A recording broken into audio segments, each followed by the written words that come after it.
Securities and exchange কমিশনের চেয়ারম্যানের বক্তব্যে সকাল থেকে বিভ্রান্তিতে ছিলেন বিনিয়োগকারীরা। এসইসির চেয়ারম্যান মন্ত্রিসভার সিদ্ধান্তকে গুজব বলে দাবি করলে পরিস্থিতি নাজুক হয়। দিনভর বিক্ষোভ চলে ঢাকা স্টক এক্সচেঞ্জের সামনে। তবে বিকেলে জনপ্রশাসন মন্ত্রণালয়ের এক পরিপত্র জারি করে বিষয়টি স্পষ্ট করা হয়। এতে বলা হয়, সরকারি কর্মকর্তা কর্মচারীরা শেয়ার বাজারে বিনিয়োগ করতে পারবেন না। এস এম মহিউদ্দিনের রিপোর্ট। পুঁজিবাজার এমনিতেই ঝুঁকিপূর্ণ, এটি আমরা অনেকেই জানি।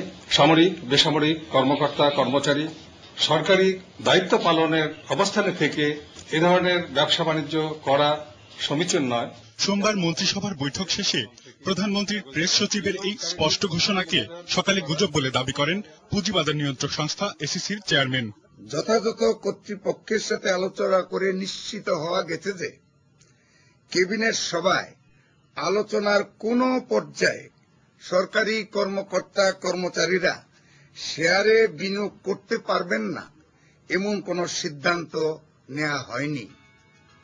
সঙ্গত কারণে এসইসি মনে করে যে এতে গত দুদিনে পুঁজিবাজারে বিরাজমান সকল গুজব, অস্পষ্টতা ও বিভ্রান্তির অবসান হবে। তবে কি প্রধানমন্ত্রীর প্রেস সচিব ঠিক বলেননি কিংবা তার বক্তব্য প্রত্যাহার করেছেন, এমন কোন প্রশ্নেরই জবাব না দিয়ে উঠে যান তিনি।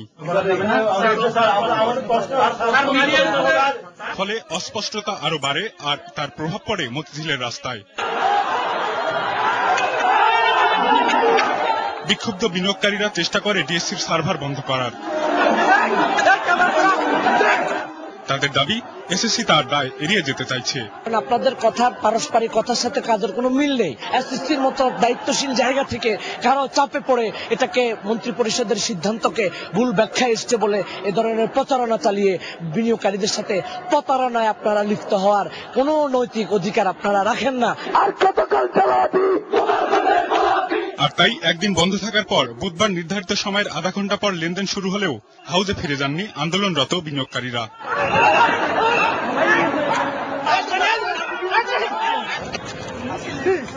যার প্রভাবে দিন শেষে ঢাকার শেয়ার বাজারে সাধারণ সূচক কমে 168 পয়েন্ট। লেনদেন হওয়া 255টি কোম্পানির মধ্যে 239টিরই দাম কমে। লেনদেন হয় মাত্র 316 কোটি টাকা। এ পরিস্থিতিতে আবারও পুঁজিবাজার স্থিতিশীল না হওয়া পর্যন্ত আন্দোলন চালিয়ে যাবার ঘোষণা দেয় ক্ষুব্ধ বিনিয়োগকারীরা।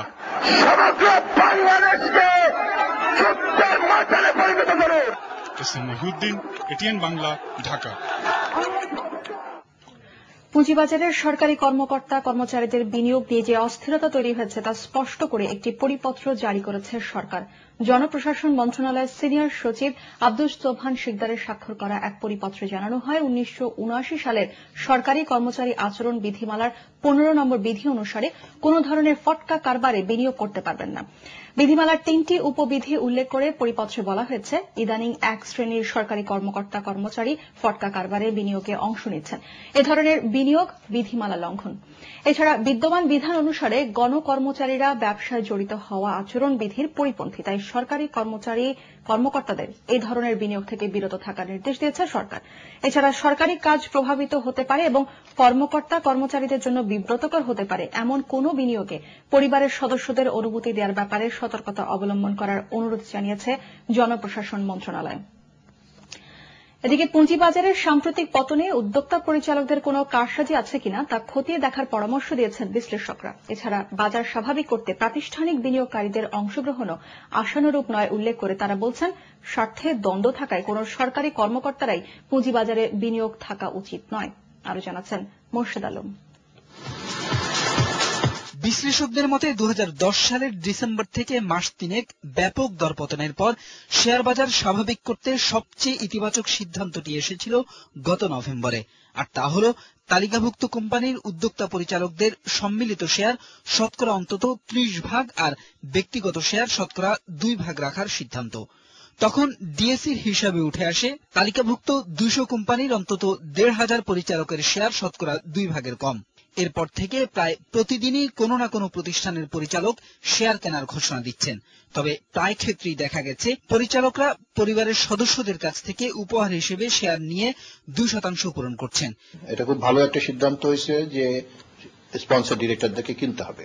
স্পন্সর ডিরেক্টররা বেশি দামে কিন্তু শেয়ার কিনতে চাইবে না। এটা স্বাভাবিক কারণেই ফল করছে। এবং আমি বললাম এটা ওদের ইন্টারেস্টই ফল করবে।